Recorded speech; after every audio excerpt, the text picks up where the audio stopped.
Mieux qu'on comprenne ce qu'on dit. Voilà.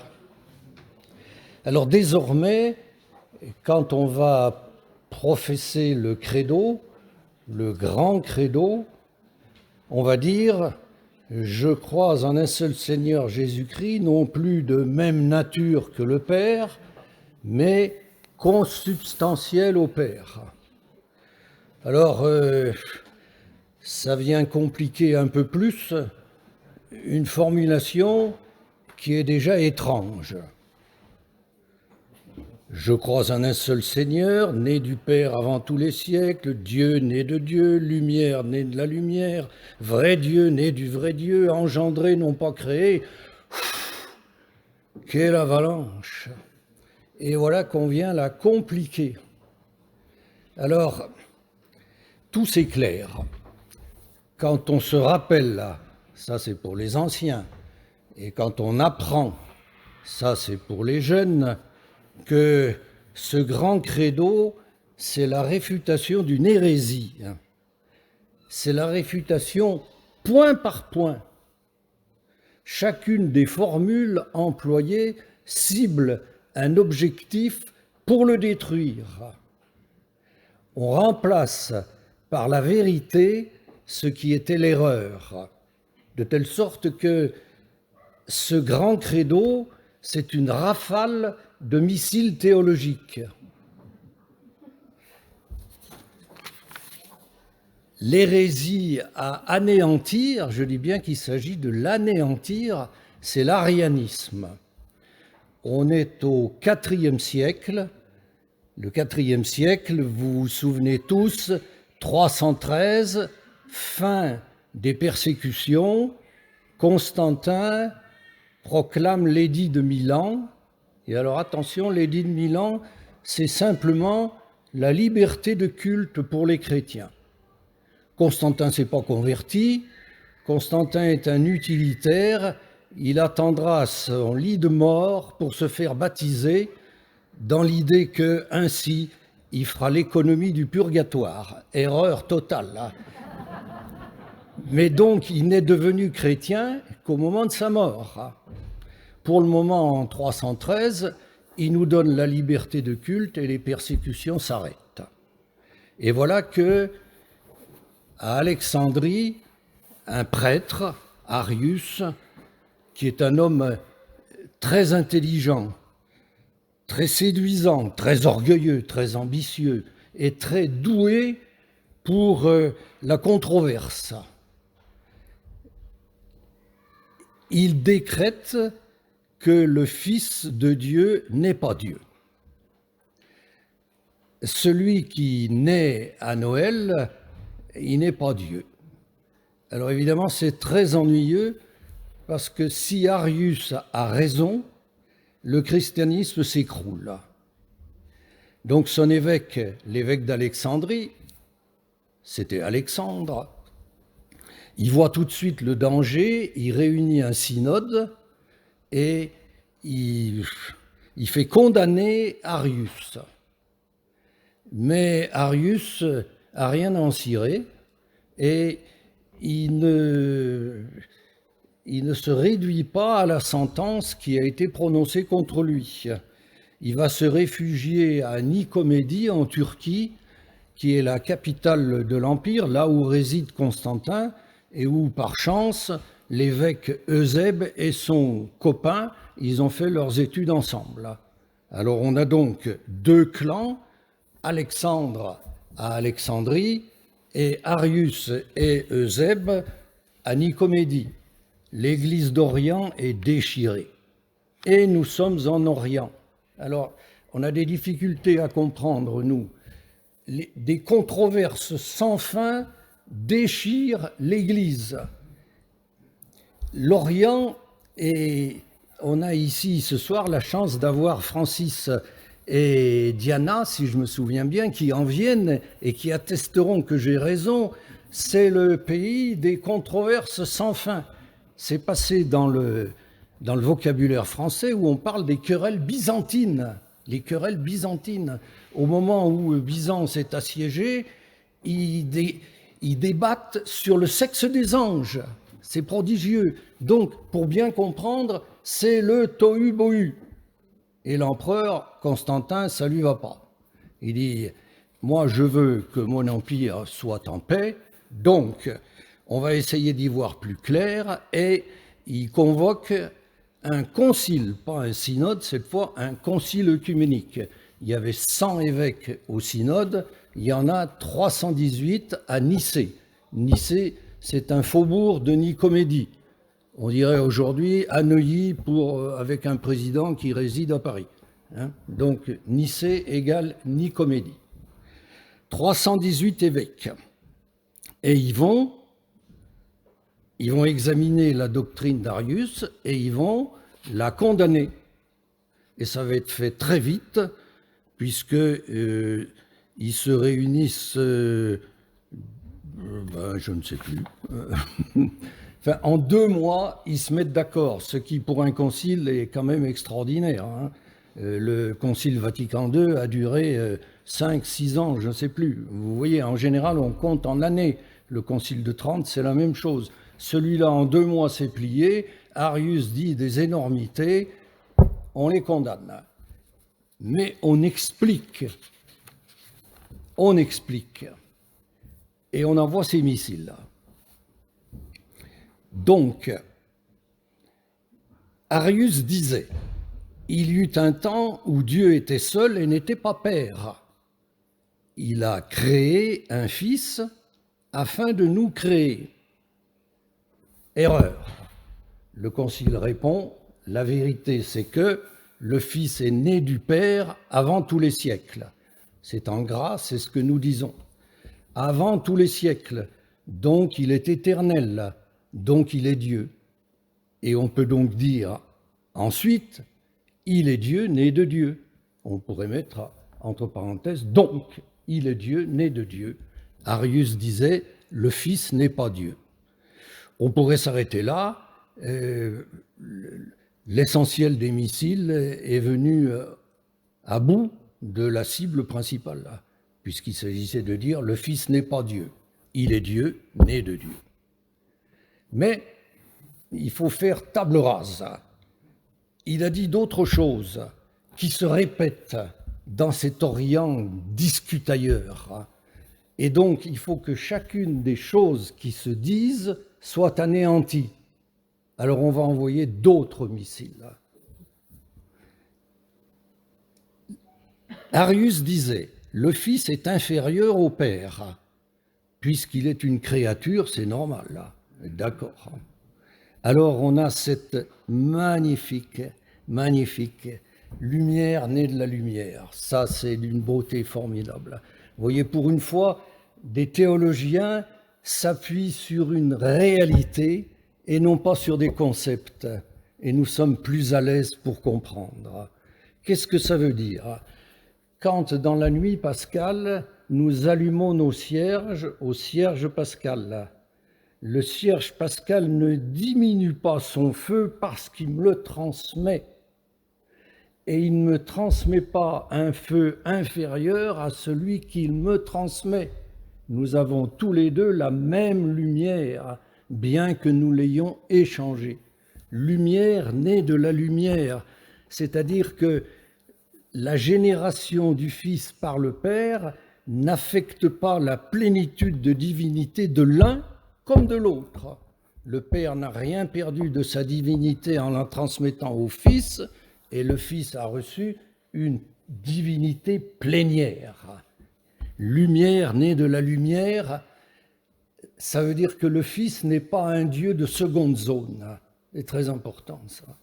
C'est très important. Alors on peut dire, c'est l'affirmation suivante, il est vrai Dieu, né du vrai Dieu. On a déjà dit, il est Dieu, né de Dieu. Mais là, on va plus loin. On peut dire maintenant, après ce qu'on a vu, qu'il est vrai Dieu, né du vrai Dieu. Arius disait, le Verbe a été fait du néant, puisque tous les êtres créés sont venus du néant. Dieu dit, et cela fut. Alors, missile, essentiel, engendré, non pas créé. engendré, non pas créé. Engendré, c'est-à-dire qu'il vient de la substance du Père. Il est de même substance. Puisqu'il partage cette substance, on va aller plus loin. Il y a identité de déité, je l'ai déjà dit, c'est la lumière née de la lumière. Ils sont en équivalence de divinité. Équivalence est plénitude de divinité. Mais c'est mieux encore parce que s'il partage la substance du Père, il est, et nous y voilà, consubstantiel au Père. Alors en fait, quand on parle du grec, c'est de même substance. Et on aurait pu transformer de même nature par de même substance. C'eût été parfait. Et l'Église, dans sa sagesse, a préféré nous faire prendre la traduction française d'un mot latin.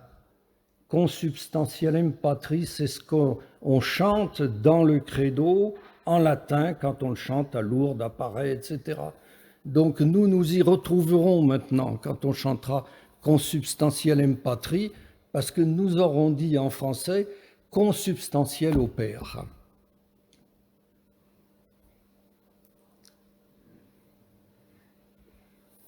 Arius avait rien dit là. Quand je vois consubstantiel au Père, je vois rien qu'il y ait à néantiser par rapport à un dire d'Arius. Eh oui, c'est Constantin qui a dit, écoutez, vous êtes gentil, mais il faut qu'on en finisse de façon définitive. Alors vous allez me dire, en un mot, que le Fils est Dieu, pleinement Dieu, égal au Père en divinité. Et alors ils se sont grattés. Et oui, mais ils se sont grattés, car ce mot n'existait pas, n'était pas utilisé en philosophie. Et ils ont accouché d'homoousios. Homoousios. Voilà. OK. C'en est fini pour le concile de Nicée. Donc, tous ceux qui disent ce que Carius disait sont anathémisés, excommuniés, etc. Ça ne change rien. Arius s'en fout. Il continue avec son ami Eusèbe à Nicomédie à affirmer ses affirmations hérétiques. Et l'Église va vivre 55 ans de tohu-bohu absolu.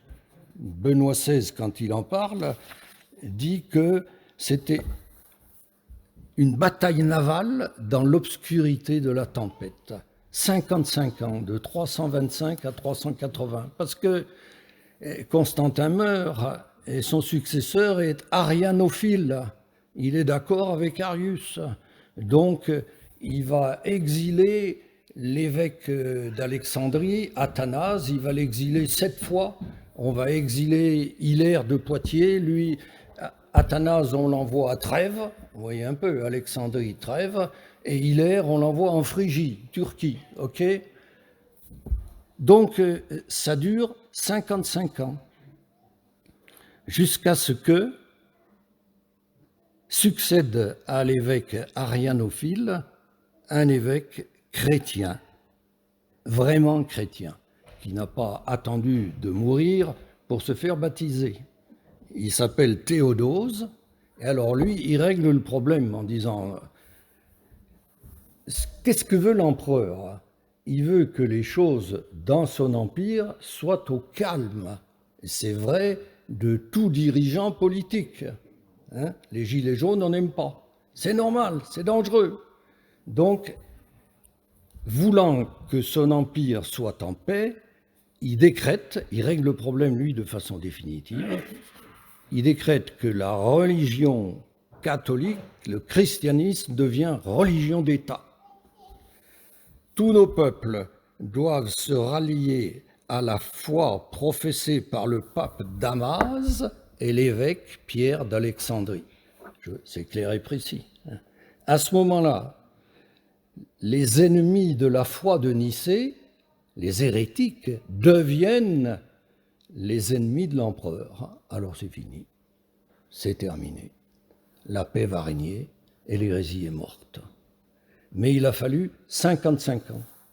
Alors pour faire bonne mesure, l'empereur Théodose réunit un concile parce qu'il faut un peu donner de la chair au concile de Nicée. Le concile de Nicée s'arrêtait, et je crois au Saint-Esprit, un peu court. Alors il va réunir un concile à Constantinople, et c'est pour ça que notre grand credo s'appelle le credo de Nicée-Constantinople, 55 ans d'écart quand même. Et ce concile va faire pour le Saint-Esprit ce que Nicée a fait pour le Fils. C'est-à-dire que le Saint-Esprit est pleinement Dieu. D'accord? Alors évidemment, il y a un petit problème.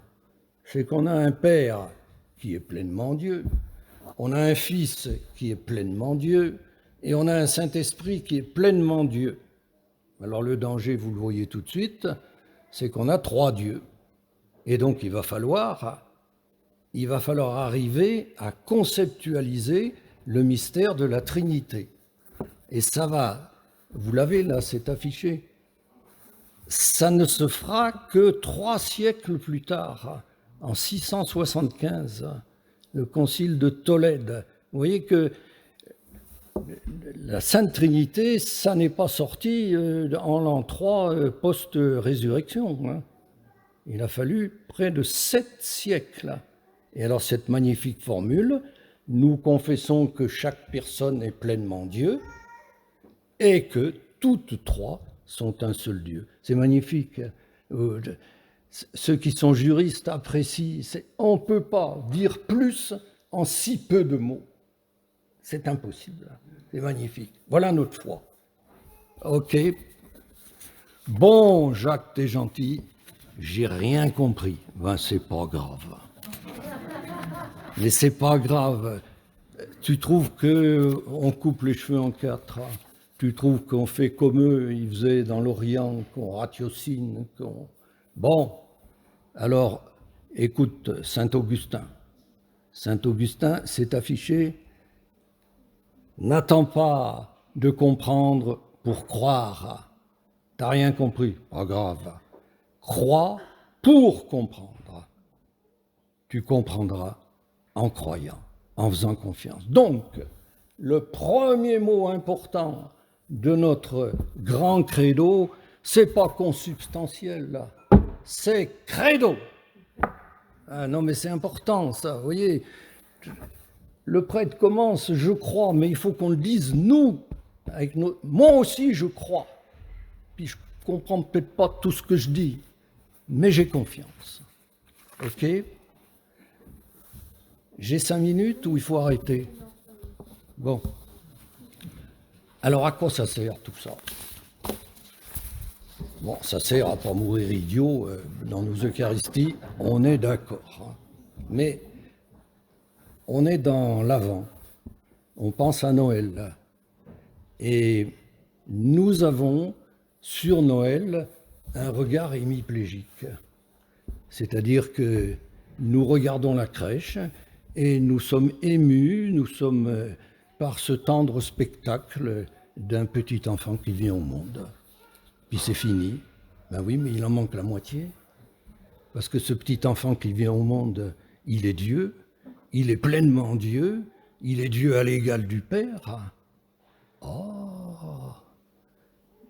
Jean-Paul II disait dans son audience du mercredi précédent Noël, Noël nous révèle l'amour stupéfiant de Dieu pour chacun de nous. On est stupéfait? Ben non, parce qu'on est hémiplégique. Vous voyez, nous ne voyons pas ce que ça représente que Dieu qui assume notre nature. Dieu, c'est un infini de perfection. Et nous sommes finis en tout. On est fini dans notre durée de vie, on est fini dans notre intelligence, on est fini dans nos capacités physiques. Et Dieu, lui, c'est un infini. Alors comment assumer la nature humaine? En acceptant une amputation. Je dis toujours comme image, Jésus arrive à la station spatiale, direction la Terre, il a 3000 valises et encore, avec ça, il n'y en aurait pas assez, mais il y en a 3000. Et on lui dit, non, non, non, un bagage cabine, c'est tout. C'est ça l'incarnation. L'incarnation est une amputation. Que Dieu se fasse un homme. Je donne un exemple. Jean Vanier a donné sa vie pour les handicapés mentaux. Oui, mais Jean Vanier, il était toujours avec une intelligence complète. L'incarnation de Jean Vanier c'eût été « Je renonce à mon intelligence, j'accepte qu'elle soit obscurcie et je vais vivre avec ceux qui supportent ce handicap. » Voilà, voilà. Alors ça, c'est ça que fait Jésus. C'est ça que fait cette vie éternelle qu'il était dans le sein du Père et qui vient nous visiter. Le cardinal Journet, ça va être fini, hein. Le cardinal Journet, qui était un immense théologien suisse, il est mort en 1975.